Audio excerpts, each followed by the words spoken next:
কাল 2nd April ইশাইউর new session start হচ্ছে।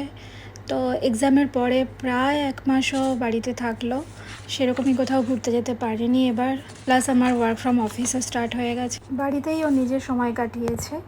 তো আমি ওকে বলেছিলাম বেশি মোবাইল দেখবি না, একটু গিটার, পিয়ানো আর একটা কমিক বই দিয়েছিলাম, সেটা পড়তে বলেছিলাম।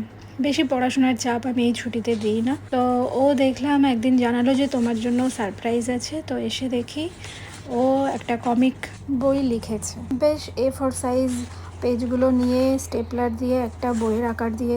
এই যে fighter blue and the end of red, second একটা কিছুদিন পরে আবার বানালো, fighter blue and the return of red, and last একটা এখনও ফিনিশ হয়নি, কাজ করছে, fighter blue and the birth of purple night.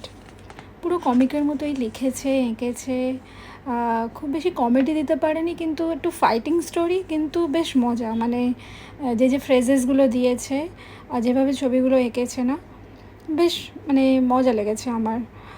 তো সবসময় বাচ্চাদেরকে পড়তে বলতে আমার ভালো লাগে না, আমি বলিও নি। হ্যাঁ, একটু মোবাইল তোরা দেখে, কিন্তু এখন খেলাধুলার অপশান খুবই কমে গেছে। তো এইভাবে ও নিজেকে ব্যস্ত রেখেছিল এই কটা দিন, দেখে আমার সত্যি খুব ভালো লাগছে।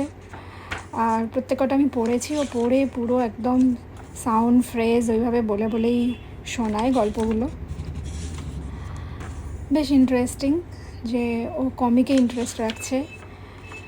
তো খুব ভালো লেগেছে, এক্সিকিউশনটা খুব ভালো লেগেছে, বেশ ইন্টারেস্টিং বানিয়েছে।